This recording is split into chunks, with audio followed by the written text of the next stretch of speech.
franc CFA, monnaie commune à 14 États d'Afrique francophone, fait l'objet d'un débat animé par des intellectuels, des universitaires, la société civile, les économistes aussi, et pourquoi pas les hommes politiques.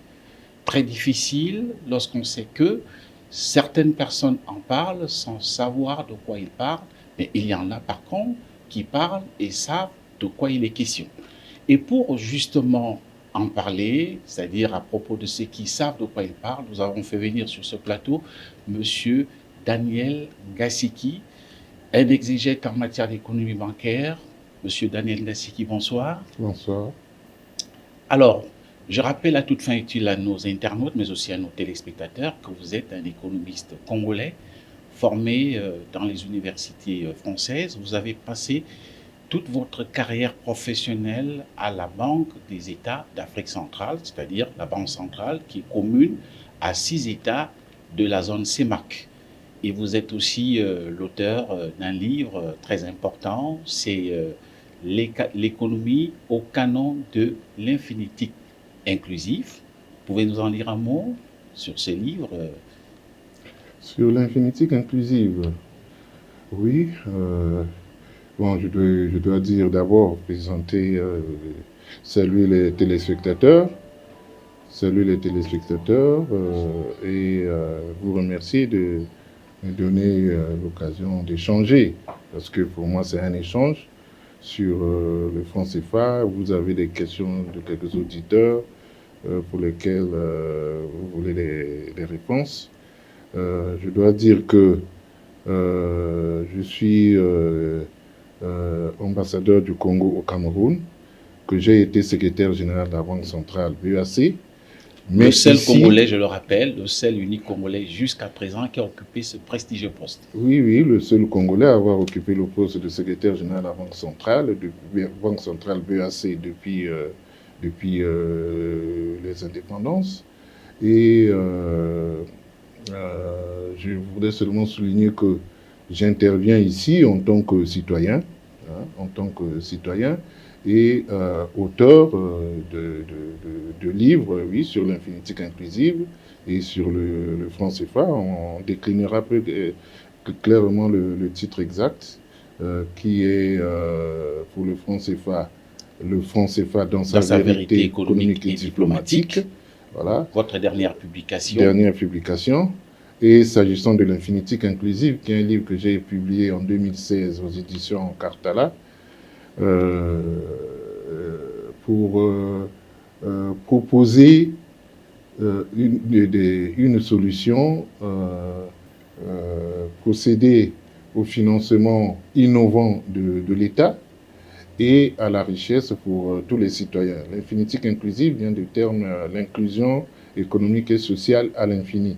Donc derrière, ça donne des moyens à tout gouvernement de pouvoir réaliser le financement innovant de l'État et donc et aussi la richesse pour tous les citoyens sans exclusive. Bon, c'est l'objet du thème et c'est ce qui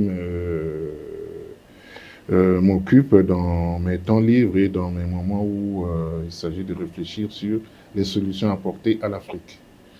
Alors, il y a un adage qui dit que nul n'est prophète chez soi. On a l'impression que ces livres n'est pas tant suivi par l'élite intellectuelle congolaise et même pourquoi pas les gouvernants, mais plutôt là où vous avez vos fonctions au Cameroun, nous avons vu que la presse camerounaise semblait s'approprier, n'est-ce pas, de l'infinitique inclusive.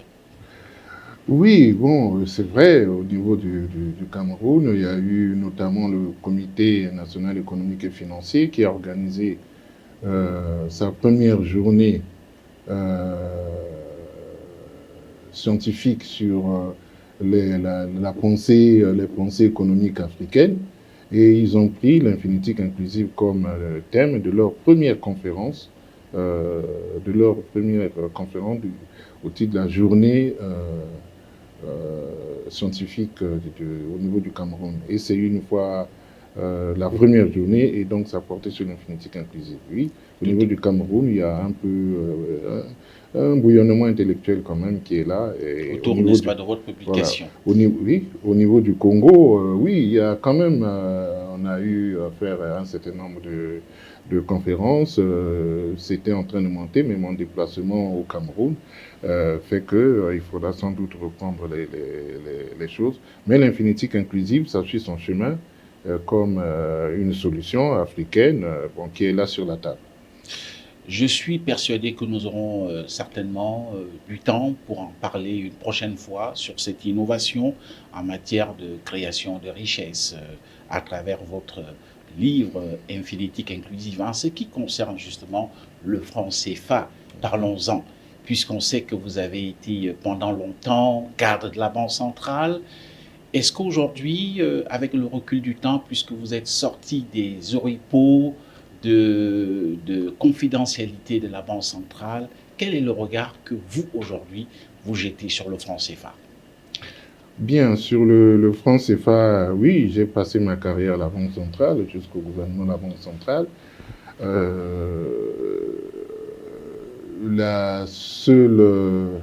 Le regard que je porte sur le franc CFA, et surtout sur le débat sur le franc CFA, c'est qu'il y a comme un cloisonnement intellectuel entre, d'une part, les citoyens et les intellectuels économistes, même les économistes qui en parlent, et d'autre part, un certain mutisme du côté des banques centrales, pour la simple raison que au niveau des banques centrales, il y a des communications véritablement institutionnelles. Et vous savez, quand on est responsable, gestionnaire d'une monnaie, on ne doit pas aussi parler trop n'importe beaucoup trop parler de la monnaie, puisque souvent, quand c'est mal interprété, il peut y avoir des conséquences, notamment sur les marchés, sur le franc CFA. Alors, notamment dans le cas du franc CFA. Alors, moi, j'en parle, oui, aujourd'hui assez librement, parce que quand on est économiste à la Banque centrale, à un haut niveau, on est toujours assez tenté vraiment de s'émouvoir, de parler avec une certaine même vigueur devant certains propos qui sont jetés sur le franc CFA comme cela, un peu trop disons même à la légère, sinon du moins avec beaucoup d'excès. C'est pas le franc CFA, d'abord, il faut dire, c'est une monnaie africaine.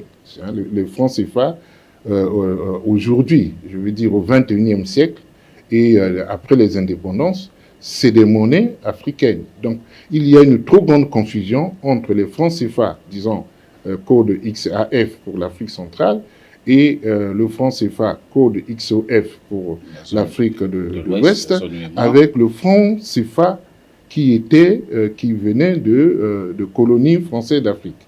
Donc, véritablement, sur le plan, la première chose à faire, c'est qu'il faut bel et bien distinguer ces monnaies-là, parce que le franc CFA colonial est une monnaie française. C'est une monnaie française parce que émise par une banque centrale qui était à 100% capital social français. Mais après les indépendances, il y a eu transfert de souveraineté de la monnaie et des banques centrales.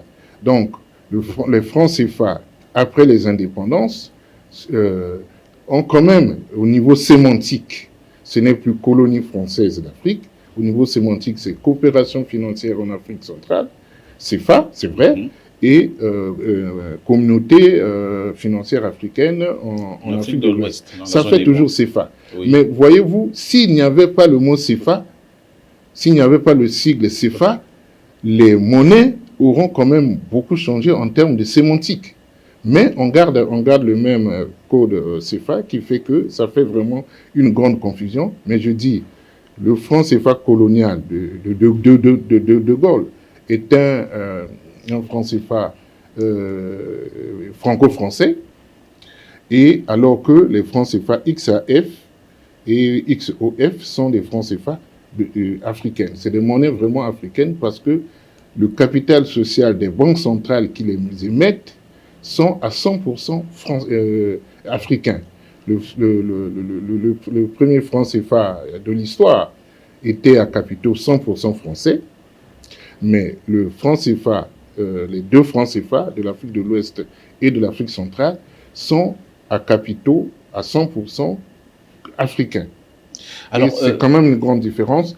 On pourra dire que c'est comme des sociétés qui ont été nationalisées. Voilà. Donc, il y a quand même une grande différence entre une société qui est étrangère, coloniale et tout, et des sociétés qui ont été nationalisées, tout comme pour le cas du Congo, équivalent au CFCO, le chemin de fer, qui a été nationalisé et qui est congolais.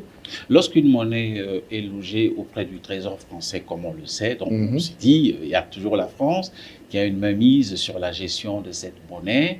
Et lorsqu'on sait aussi que les billets qu'émettent justement les deux banques centrales sont imprimés dans par une société française, et que même nos devises, une partie de nos devises doit rester comme garantie auprès du Trésor français. Est-ce qu'on ne finit pas par accréditer les thèses de fait l'économiste camerounais Tunjan Promi à travers Monnaie et Servitude, ou de Nicolas Arboun, les plus récents, ou encore le Togolais Nadbout Bako, qui estime que ce n'est pas une monnaie africaine, comme vous le dites. Très bien. Vous voyez, le problème qui se pose, c'est que vous venez de citer là 3 auteurs qui ne sont que, d'abord, c'est vrai, ont des relations, notamment Kakou Nvuko, il a travaillé un moment à la Banque centrale, à la BCAO et autres, mais vous citez des gens qui ont forcément pris comme une posture anti-franc CFA. Voyez-vous, le franc CFA, quand vous parlez des devises, c'est surtout ça le problème des devises. On dit les francs CFA ont une garantie française et donc les avoirs extérieurs sont en partie logés au Trésor français. Ça pose un problème pour tout le monde, mais en réalité, si l'on prend le cas où le cas où des devises qui sont au Trésor français, il faut savoir que c'est 50% des devises, des réserves de change des banques centrales, des deux banques centrales, qui subissent notamment, qui ont une quotité de 50% logés pour être domiciliés au Trésor français. Et c'était le cas de la BCAO aussi. La BCAO, on est sorti en 2021. Donc, il n'y a plus de compte d'opération BCAO auprès du Trésor français. Voilà. Mais il y en a pour l'Afrique. Il y en a pour l'Afrique centrale. Prenons le cas où les deux banques centrales avaient des devises, des devises auprès du Trésor français. 50%, ok. Il y a 50% au Trésor français. Mais les 50 autres pourcents sont où? Ils ne sont pas en Afrique. Ils sont aussi dans les comptes à l'étranger. Mais bien sûr. Expliquez-nous un peu quels comptes, par exemple. Mais il y a des comptes. Les comptes, par exemple, auprès de la Fédérale Réserve Banque. Aux États-Unis. Il y a des comptes à la BRI et autres. Donc, la BCAO a près de 32 comptes ouverts à l'étranger. Pour qu'on se comprenne bien, M. Daniel Ngassiki, ça veut dire que les États d'Afrique de l'Ouest peuvent eux-mêmes déposer, n'est-ce pas, une partie de leurs devises auprès de certaines banques, au lieu seulement de les déposer auprès du Trésor français. Mais c'est valable pour l'Afrique centrale aussi. C'est valable pour l'Afrique centrale, pour la BAC comme pour la BCAO. Les devises, une partie est déposée dans d'autres comptes que le Trésor français. Donc, quand on dit 50% sont logés au Trésor français, il faut savoir que 50% sont logés à l'étranger et hors du Trésor français aussi.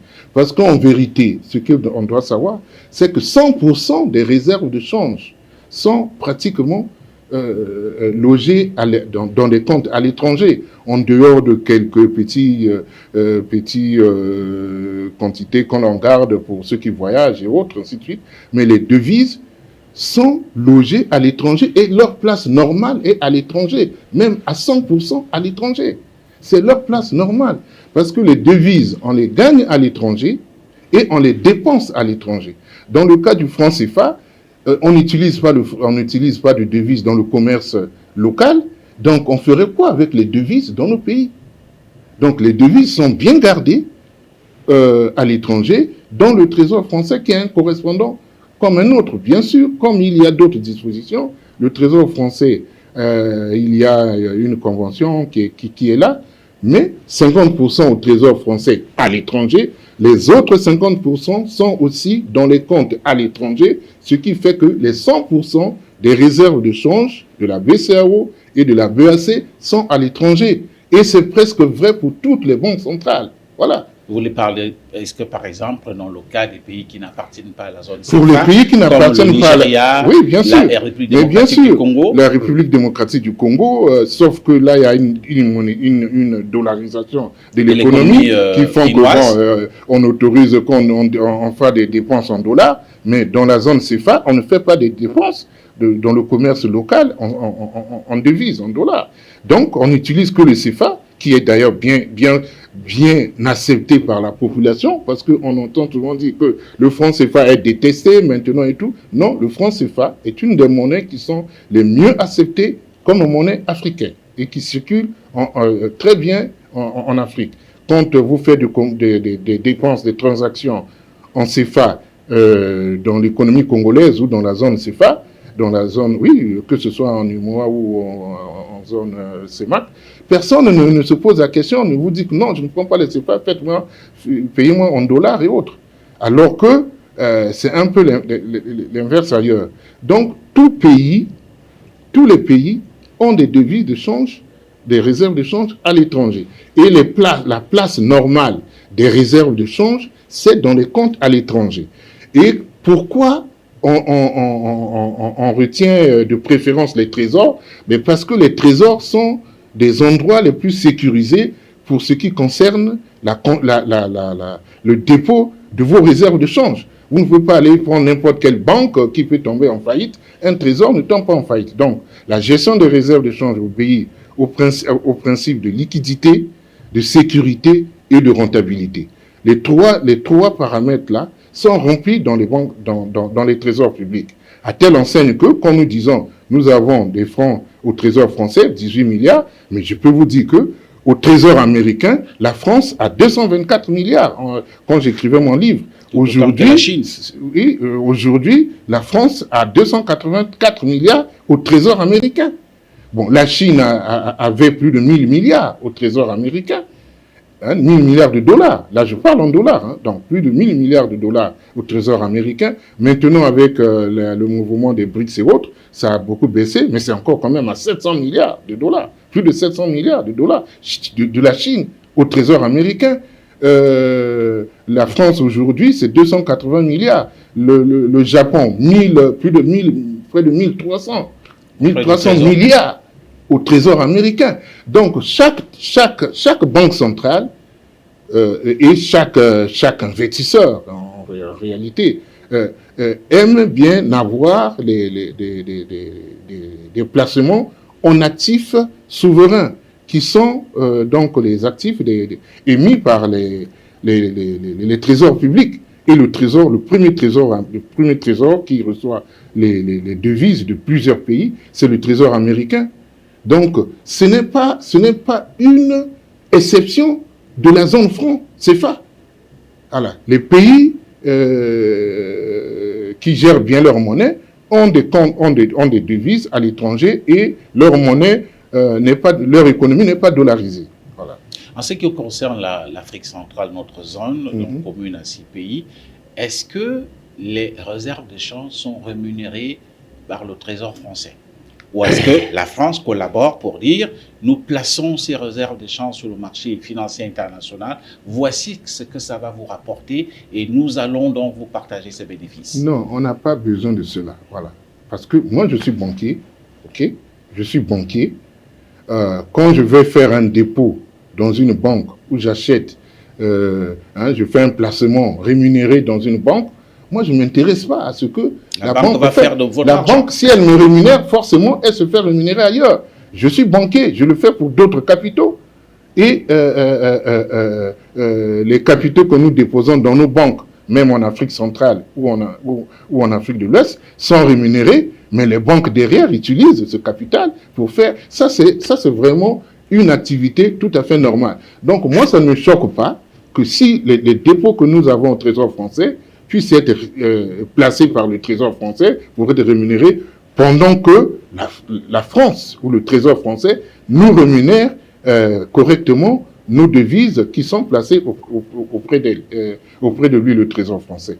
Donc, ça ne devrait pas poser de problème. Et c'est là où, justement, la réaction du public, qui n'est pas habitué aux usages et mécanismes de la finance, qui juge, voilà, on dit, nous avons 18 milliards de dollars équivalents dans les comptes du Trésor français, on devait pouvoir prendre cela pour financer notre développement, au lieu de laisser à la France utiliser cela pour le développement. Mais la dette française est de 3 000 milliards et occupée à plus de 52% par les non-résidents français.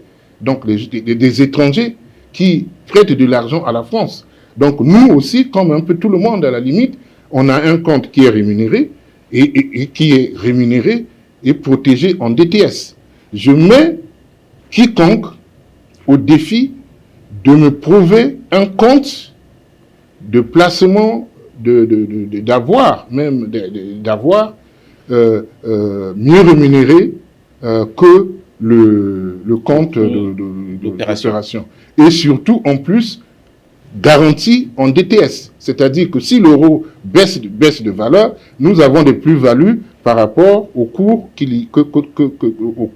de l'évaluation de nos avoirs en DTS. Les avoirs sont garantis en DTS. Et croyez-moi, nous avons cherché, les banques centrales ont cherché pour trouver mieux que cela. On n'a jamais trouvé mieux que cela. Donc, c'est des devises. C'est pas bloqué, c'est pas confisqué. Moi, j'ai passé une partie de mon temps à donner des ordres au Trésor français sur l'utilisation des fonds au Trésor français en compte d'opération.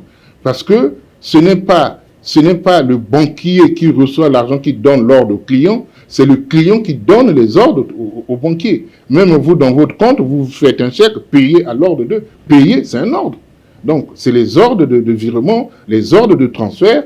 Et nous aussi, au compte du Trésor français, nous donnons des ordres de virement et des ordres de transfert. C'est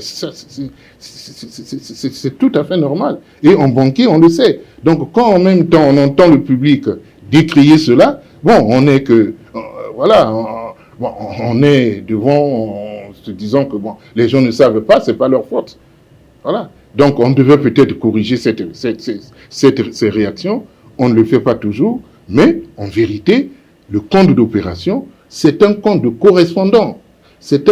Moi, je milite pour qu'on change ce nom-là. Le compte d'opération, c'est trop... Pour vous, c'est le nom qui pose problème? Oui, le nom date de l'époque coloniale. Le nom datait de l'époque coloniale parce que c'était compte d'opération, parce que c'était entre des institutions qui appartenaient à la France. Mais comme nous n'appartenons plus à la France, le mot devait changer parce que c'est un compte exactement, un compte de dépôt à vue en devise, rémunéré, garanti en DTS.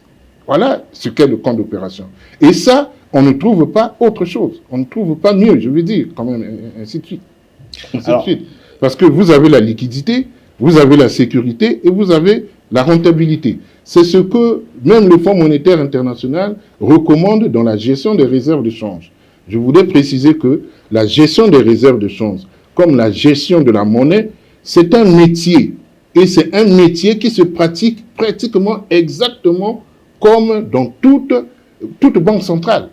Donc, il n'y a pas une façon de gérer les devises quand on est avec la BAC ou la BCAO, et une autre façon lorsqu'on est avec la Banque centrale du Ghana, ou la Banque centrale de RDC, ou la Banque centrale du Botswana, et autres, ainsi de suite. Donc, les techniques sont les mêmes. Donc, notamment le dépôt des avoirs en devises dans les comptes à l'étranger. Toutes les banques centrales le font. même la Banque de France. Voilà. Et notamment vis-à-vis des États-Unis. La Chine n'est pas colonisée. Et pour prendre une illustration, quand il y a eu la guerre Ukraine et autres, on veut sanctionner la Russie, vous n'avez pas entendu qu'on a bloqué les réserves de change de la Russie d'ailleurs. Donc ça existait. Pour qu'on bloque, il y en a. Et il y en a. Donc, tout pays, on ne trouvera pas un pays qui gère une monnaie et qui dit qu'elle va gérer sa monnaie sans dépôt des réserves de change à l'étranger. La contrepartie, et c'est là la nuance, qui n'est pas bien comprise par ceux qui parlent de cela en regardant que les réserves de change. Non, la monnaie a toujours l'actif et le passif. Les opérations bancaires, les opérations monétaires, les opérations comptables, il y a toujours un débit et un crédit. Justement, quand nous avons des avoirs au Trésor français, c'est un moyen par lequel qui nous permet de financer nos économies par la création de dépôts en francs CFA. Donc, quand quelqu'un, un exportateur arrive avec des devises, il veut les rapatrier en Afrique pour être payé, faire des courses avec cela, mais c'est une simple petite opération au niveau de la Banque centrale.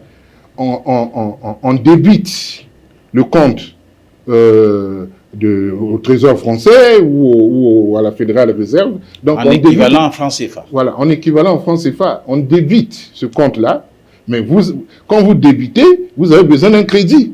Il n'y a pas de pièce comptable où il n'y a qu'un débit. Donc le débit, on encaisse les avoirs en devises, ça reste dans le compte de la Banque centrale, mais la Banque centrale, dans la même pièce comptable, le crédit est versé à la banque de l'exportateur, qui va virer dans le compte de l'exportateur. Donc c'est toujours équilibré. Et ça ne pose aucun problème pour celui qui comprend ça. Comment vous pouvez être déçu ou choqué par le fait que vous avez reçu des avoirs qui sont dans votre compte en dépôt à l'étranger? La Banque centrale, comme Western Union et autres, vous gardez ça dans ses caisses ou dans ses comptes et vous payez en Afrique en CFA. Et si ce n'est pas le CFA, c'est en CEDI, c'est en ERA, c'est... voilà, comme toute monnaie. Justement, le problème des Africains, M. Daniel Ngassiki, est que on peut se poser la question, pourquoi est-ce que les devises que nous récoltons au terme de nos produits d'exportation ne peuvent pas nous revenir directement et doivent toujours transiter par le Trésor français afin que nous recevions l'équivalent en francs CFA alors que nous avons besoin des devises? Mais c'est nous qui désignons le compte où on dépose cet argent et nous payons quand nous voyons que l'argent est rentré dans le compte que nous, la Banque centrale, en a désigné pour payer le client. Et il n'y a rien qui... Là, c'est vraiment une confusion. Où il est dit que les réserves de change, les recettes d'exportation des pays de la CEMAC ou de l'UEMOA, donc des pays émettant ou utilisant le franc CFA, doivent passer par la France. Je mets quiconque au défi de dire que ça se passe, de montrer que ça se passe comme cela, et de montrer en pratique ou par des textes que c'est comme cela. Ce n'est écrit nulle part. Voilà. Alors, vous voulez dire que si nous vendons nos produits, prenons un exemple pour le Congo, oui. Le Congo vend son pétrole à la Chine. On le fait souvent, Est-ce que la Chine peut nous payer directement en dollars? Mais bien sûr, elle le fait souvent. Quand ça passe à la Banque centrale américaine, Fed, on ne dit même pas la France. C'est une opération qui se déroule comme cela. On n'a même pas besoin de dire quoi que ce soit à la France. Donc, une opération, 100 milliards de ventes de pétrole qui viennent, qui sont destinées au Congo. La seule chose est que l'opération se passera toujours comme cela, comme dans toute banque centrale. La banque centrale, ou même une banque commerciale, ça peut d'ailleurs passer par une banque commerciale, la banque commerciale ou la banque centrale voit que l'argent est rentré dans son compte à l'étranger. Auprès de son correspondant. Auprès de son correspondant à l'étranger. Oui, oui.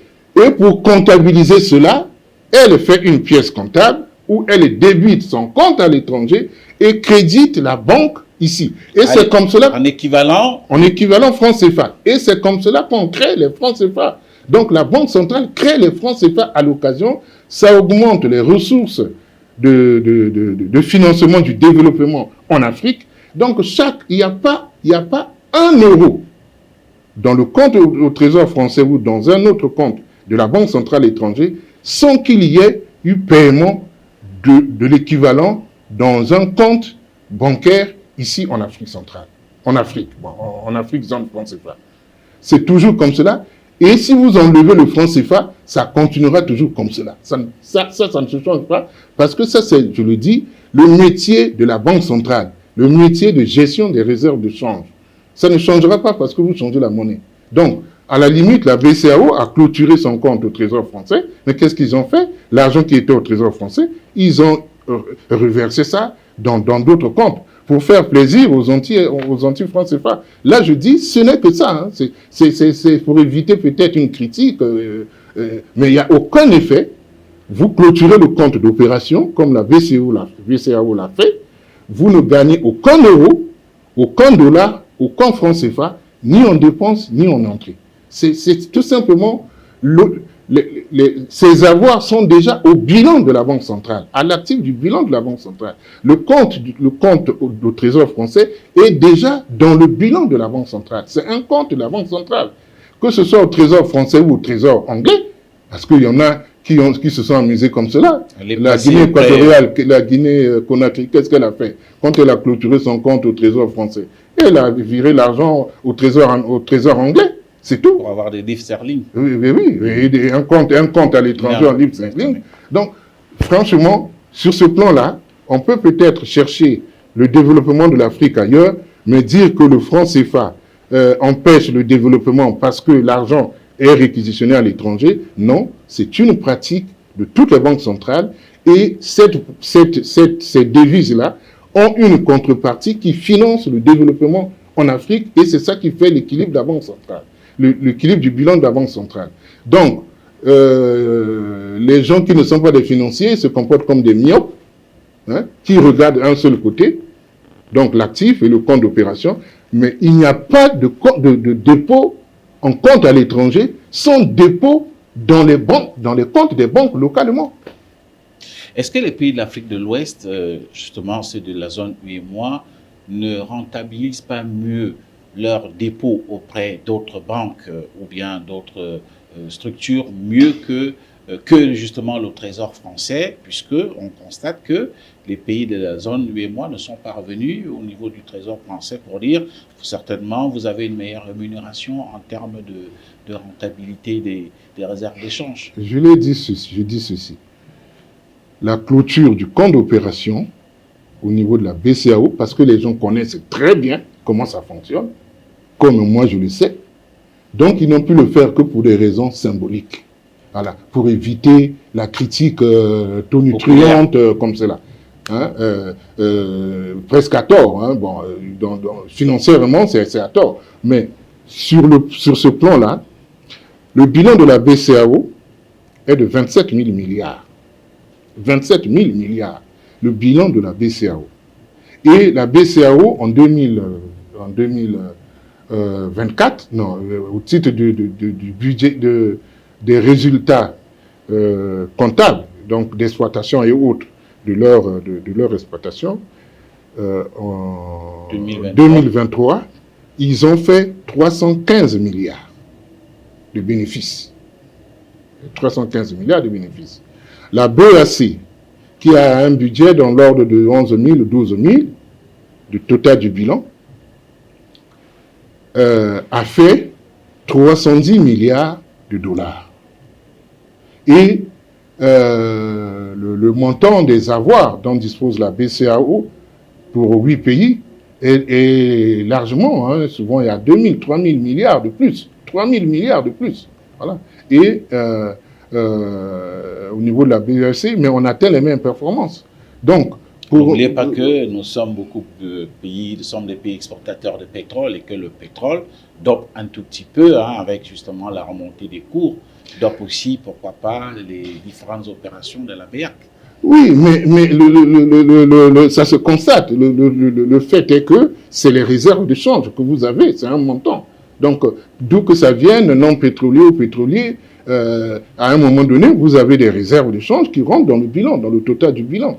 Donc, le total du bilan et les réserves de change de la BCEAO pèsent beaucoup, mais je peux dire que, même surtout si vous lisez dans le livre, depuis très longtemps, la BAC, en termes de résultats, de performance, dans la gestion des réserves de change, bat relativement la BCEAO. Voilà. Et c'est presque comme une constante.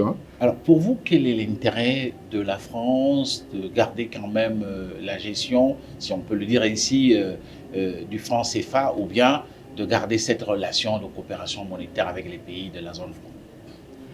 Oui, pour la France, moi, je pense que les Français savent très bien ce qu'ils gagnent. Moi, ce qui me préoccupe, ils gagnent quand même quelque chose. Oui, non, ce qui me préoccupe, c'est ce que nous, on gagne. Voilà. Bon.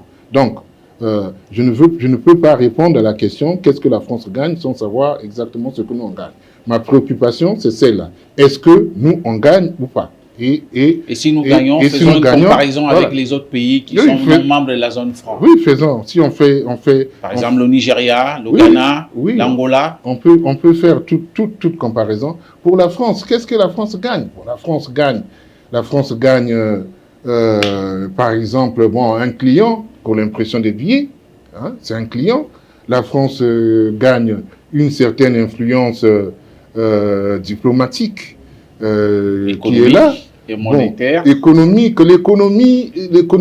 c'est quelque chose qui est toujours presque gagnant-gagnant quand on parle économie. Donc, il y a l'investisseur, il vient parce qu'il veut gagner, et toi, le pays qui accueille, tu es aussi gagnant parce que ça fait une certaine prospérité à ton pays. Donc, dans le cas d'espèce, les Français, oui, ils ont leur petit intérêt. Je dis bien petit intérêt parce que les Français sont dans une mécanique notamment de la gestion de la monnaie et de la gestion des réserves de change. Eux-mêmes, qu'est-ce que les Français ont fait? Parce que souvent on dit la souveraineté. Oui, la souveraineté, dans le cas du franc CFA, c'est tout simplement une souveraineté partagée. La souveraineté est partagée et c'est ça l'avenir sur le plan monétaire de l'Afrique et même dans la critique du franc CFA. La sortie du franc CFA, oui, se fera par le haut, dans le sens où il s'agit de partager la souveraineté avec un grand nombre de pays. La meilleure façon de s'opposer au franc CFA, c'est seulement de dire nous voulons une monnaie nationale souveraine entre nous. Donc on ne veut même pas partager la souveraineté avec d'autres pays. Mais ceux qui raisonnent comme ça sont en retrait même avec le panafricanisme. Parce que le panafricanisme, c'est des monnaies d'union régionale qui vont ensuite s'agréger et aller vers la monnaie unique africaine. Ça, c'est l'objectif.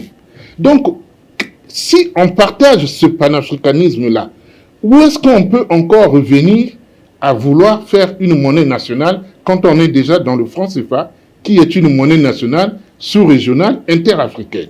Voilà. Donc, moi, ce que je vois du franc CFA, c'est cela. C'est déjà une étape, une pépinière, même la doyenne des unions monétaires dont on rêve pour l'Afrique. Donc, les unions monétaires régionales et l'avenir, notamment du franc CFA, en Afrique centrale et en Afrique de l'Ouest, c'est tout simplement de pouvoir partager encore plus avec plus d'autres pays de la région, de la sous-région, dans la gestion d'une union monétaire. Mais on n'a pas besoin de casser l'union monétaire qui existe avec le franc CFA et avec le franc CFA XAF, donc zone BEAC, avec la Banque centrale commune BEAC, et celle qui existe déjà en Afrique de l'Ouest avec la Banque centrale commune BCEAO. Donc, vouloir la seule façon de gérer le franc CFA, c'est de dire que nous allons vers d'autres pays pour partager la souveraineté, notamment la souveraineté nationale, pour avoir plus de rayonnement, plus de puissance.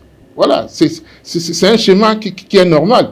Et je trouve vraiment comme une reculade par rapport au panafricanisme monétaire que de vouloir dire que je veux créer une monnaie nationale et tout. En tout cas, moi, si on me le demande, même dans le sommet, je ne conseillerais pas au Congo de vouloir créer une monnaie nationale hors de la logique d'union monétaire régionale. Voilà. Donc, et il faut le dire, en la matière, les Français l'ont fait déjà. Hein. Voilà. L'Union européenne l'a fait. Donc, quand on raisonne comme cela, il faut savoir que quand on critique la France oui, on doit critiquer, hein, voilà, comme on critique nos propres pays. Donc, mais il faut savoir aussi raisonner.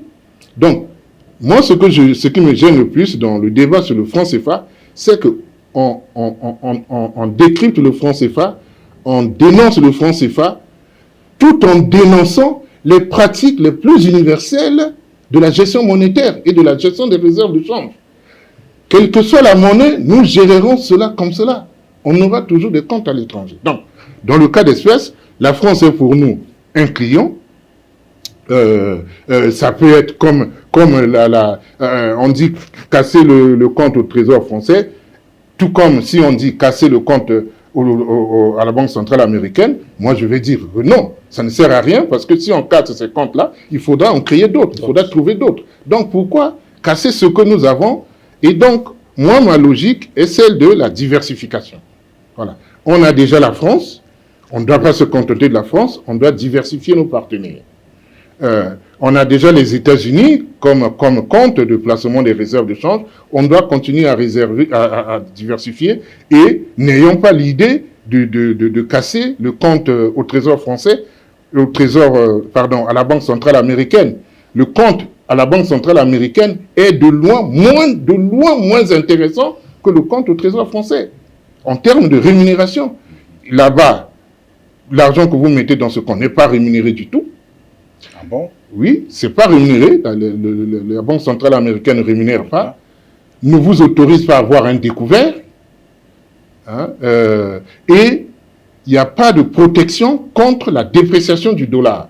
Parce que dans le compte au Trésor français, il y a une protection contre la dépréciation de l'euro, puisque la monnaie est garantie quotidiennement en DTS. Donc, voilà le choix qu'il y a à faire. Donc, je trouve que clôturer le compte au Trésor français avant de clôturer le compte à la Banque centrale américaine, je trouve ça vraiment un choix qui est peu rationnel. Donc là, vraiment, c'est de la rationalité financière qui est là. Bien entendu, il y a la possibilité pour faire des placements avec les autres 50% qui sont comme le font déjà les États de la zone UEMOA. Comme le font les États de la zone UEMOA, mais qui l'ont toujours fait. En réalité, ils ont toujours fait ça. C'est pas nouveau. Donc, vous clôturez seulement un compte, c'est exactement pareil. Hein. Vous avez 3 banques.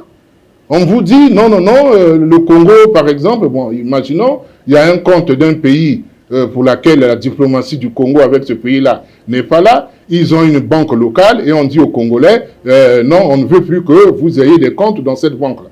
Bon, qu'est-ce que ça signifiera? Vous allez dans cette banque, vous clôturez votre compte, mais l'argent, vous le virez dans vos comptes, dans les autres banques. C'est tout ce qui se passe. Et c'est tout ce qui s'est passé pour la BCEAO. Donc, il n'y a pas que la BCEAO a gagné ou quoi, et ainsi de suite. Avec le regard qui est le vôtre aujourd'hui, ancien de la Banque centrale, vous-même vous êtes un exégète de l'économie bancaire, quel est le regard critique que vous pouvez quand même porter sur le franc CFA, au-delà de tout ce que vous avez dit? Le franc CFA a des critiques. Les critiques sont celles qui sont habituellement proposées. Malheureusement, dans les critiques proposées, il y a toujours pratiquement vraiment des non-sens ou le regard biaisé ou le regard myope de celui qui ne voit pas de tous côtés. Si on regarde le franc CFA de tous côtés, moi je dis que le franc CFA, d'abord, il faut changer son nom parce que ça fait trop de confusion. Alors si on appelait ça pata, comme un pata, le pata. Bon, je crois que tous les Congolais comprendraient peut-être qu'il n'y a rien. Si on dit que vous avez de l'argent au trésor français, on dit que, mais oui, toutes les banques centrales ont de l'argent dans les trésors. Et il y a beaucoup de gens qui prêtent de l'argent à la France, à la limite. Donc, ce n'est pas une critique, ça, de dire que l'argent au trésor français. Donc, le franc CFA, on le critique aussi. Une des critiques qu'il peut porter en apparence, c'est le fait qu'il faut cesser avec la fixité du taux de change, avec l'euro et autres. Moi, je pense qu'on devait, oui, élargir l'arrimage, par exemple, oui, pas seulement à l'euro. On devait passer de l'arrimage à l'euro, à l'arrimage, moi je dis, à l'arrimage au DTS. Voilà, au DTS. La flexibilité, moi, je dis que ça n'apporte rien du tout, parce que il s'agit, on dit, oui, pour des raisons de souveraineté, on laisse la monnaie flotter, parce que ça nous bloque et autres. Mais ça nous bloque. Nous sommes des petits pays. Le marché est plus impérialiste que le plus impérialiste des États. Le marché est plus impérialiste pour les petits pays, parce que un petit pays ne peut rien modifier dans le marché. Voilà. Un petit pays ne peut rien marcher dans le pays. Et si un grand pays veut s'ennuyer, il peut influencer le marché. Donc, c'est pas un bon repère. Donc, moi, la critique qui dit qu'il faut passer de la flexibilité, de la fixité à la flexibilité, bon, on peut le faire, mais c'est tout simplement un acte souverain, mais qui n'a pas d'intérêt véritablement économique. Et vous pensez que si on arrive dans justement notre franc CFA au DTS, oui, est-ce que nos exportations seront compétitives cette fois-ci sur le marché international? Pas spécialement. Pas spécialement. La compétitivité en termes de parité, si l'on veut, on réduit la parité en dévaluant. Si vous voulez, si votre parité vous bloque en termes d'exportation, il y a une technique, vous dévaluez, quel que soit votre repère. Un peu comme fonctionnent les autres banques des pays non membres de la zone. Mais tout le monde le fait. Voilà. Il y a des pays qui ne sont pas dans la zone franc CFA, mais qui ont une parité fixe. En Afrique, c'est presque 60% des pays. Voilà. Par exemple, sur les 54 pays. Oh, mais quand vous voyez le Maroc, quand vous voyez, c'est presque... Bon, la liste est très longue. Hein. En tout cas, il y a un rapport. Si j'utilisais mon téléphone, je trouvais seulement le rapport. Il y a une étude du Fonds monétaire international qui le dit. 60% des pays africains sont dans le régime de parité fixe. Que ce soit de jure ou de facto. Donc, la parité n'est pas un problème. Par contre, la parité est un problème seulement si la monnaie est surévaluée. Et donc, on confond de dire que le franc CFA gêne les exportations parce que c'est une monnaie à parité fixe avec l'euro. Non. Dire comme cela, c'est totalement faux. Voilà, c'est totalement insuffisant. La parité fixe peut être faible. Vous pouvez avoir une monnaie de parité fixe, une monnaie stable, à parité fixe, à un taux faible, qui n'empêche pas la compétitivité économique. Dans le cas du franc CFA, je pense même que, et je peux démontrer que le franc CFA est une monnaie à parité fixe, de longue stabilité et sous-évaluée.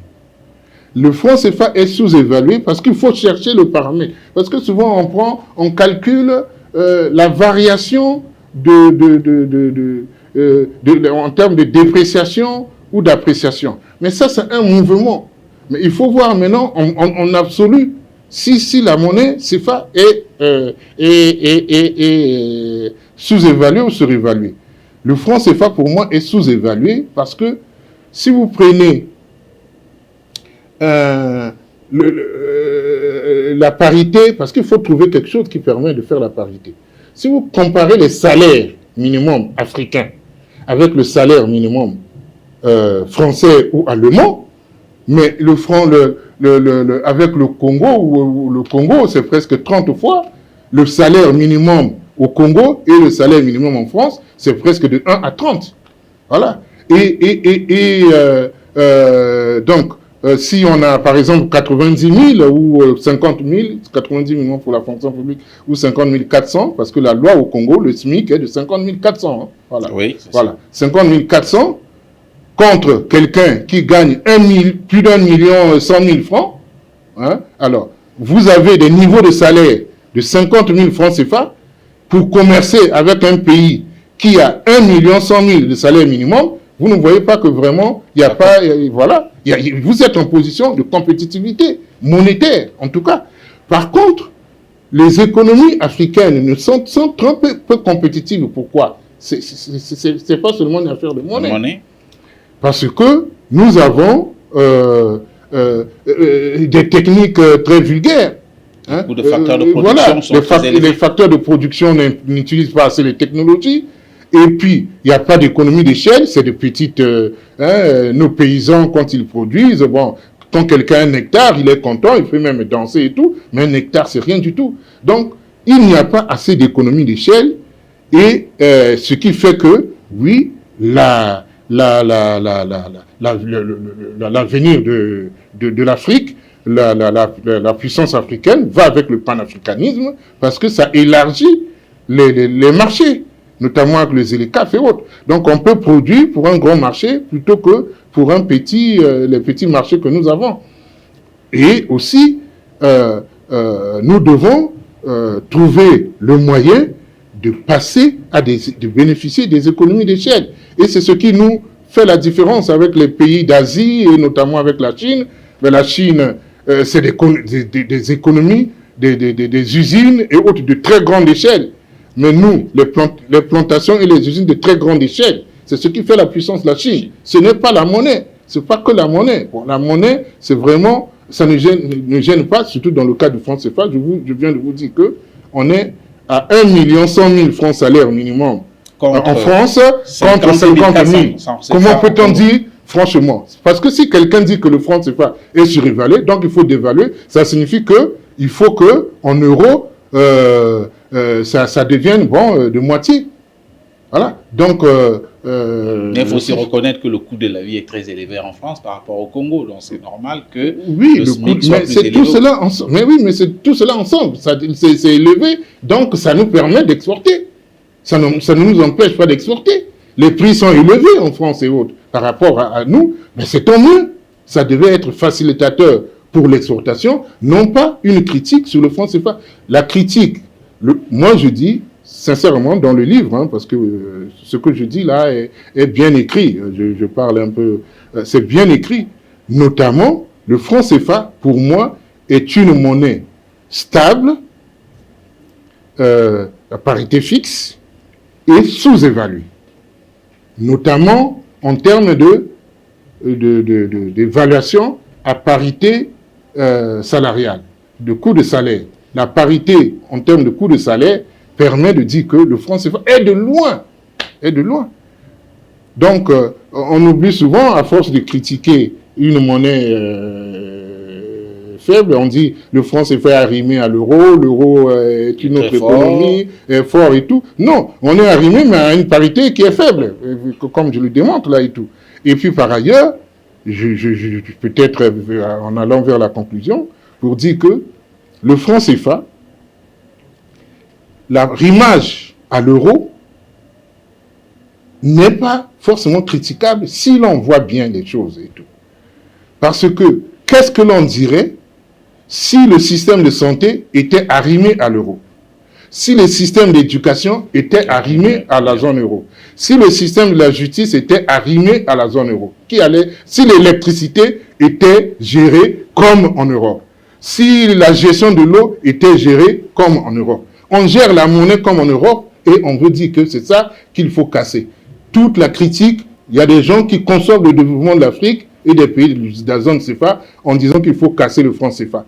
Le franc CFA, monnaie africaine, je dis bien, parce que moi je défends le franc CFA en tant que monnaie africaine. Parce que c'est une monnaie africaine. Pas le franc CFA franco-français. Voilà. Donc, ou colonial. Le franc CFA, c'est une monnaie africaine. Vraiment, c'est ma grande conclusion. Je ne vous interdis pas de poser d'autres questions. Mais ce que je veux relever, c'est qu'il faut qu'on se dise que le franc CFA est une monnaie africaine. Le Congo, avec le Cameroun et autres, fait partie à cette monnaie-là qui s'appelle le franc CFA. C'est leur monnaie. La fin du franc CFA, la meilleure sera celle qui sera qu'aussi la RDC, l'Angola et autres, on s'accorde pour créer une monnaie, comme ça se fait en zone UEMOA avec la CEDEAO, avec le Nigeria et autres, ainsi de suite. Voilà la sortie et autres. Mais je dis, c'est une reculade que de penser qu'on peut créer une nouvelle monnaie. Donc, la doctrine du franc CFA, qui est celle de l'Union monétaire interafricaine, est celle qui est en cohérence avec le panafricanisme monétaire. Voilà. Ce n'est pas le souverainisme national monétaire qui est l'avenir de l'Afrique ou qui est en phase avec le panafricanisme monétaire. Donc, c'est ça ce qui est important à dire. S'il y a quelque chose à modifier, hein, si l'on doit aller vers le développement, je crois que le franc CFA ne le gêne pas. Je rappelle que le franc CFA, en zone UEMOA comme en zone CFA, les taux d'inflation sont les plus faibles, les taux de croissance sont les plus forts, hein, parmi les plus forts, en 2024, là, oui. Au moment où nous parlons. Voilà, j'ai les chiffres exacts, mais je ne veux pas noyer le poisson. C'est l'idée de dire que le franc CFA, aujourd'hui, en Afrique, c'est une monnaie stable qui est accompagnée par une inflation faible et un taux de croissance élevé. Voilà. Alors, c'est la conclusion de M. Daniel Ngasiki qui nous a fait l'honneur de répondre à notre invitation. Et c'est un défenseur, on peut le dire, hein, du franc CFA. Africain. Africain. Non, oui, il le défend, chiffre à l'appui, non seulement par son expérience en tant qu'exégète de l'économie bancaire, mais surtout son passage comme ancien secrétaire général de la Banque des États d'Afrique centrale lui a permis évidemment d'être plus proche des chiffres et de savoir comment fonctionne cette monnaie. Merci de nous avoir suivis. Certainement qu'on aura l'occasion de recevoir, pourquoi pas, les pourfendeurs ou alors un pourfendeur du franc CFA. Oui, bien sûr. Merci beaucoup, M. Daniel Ngasiki. C'est pas un problème. Merci. Voilà. Merci.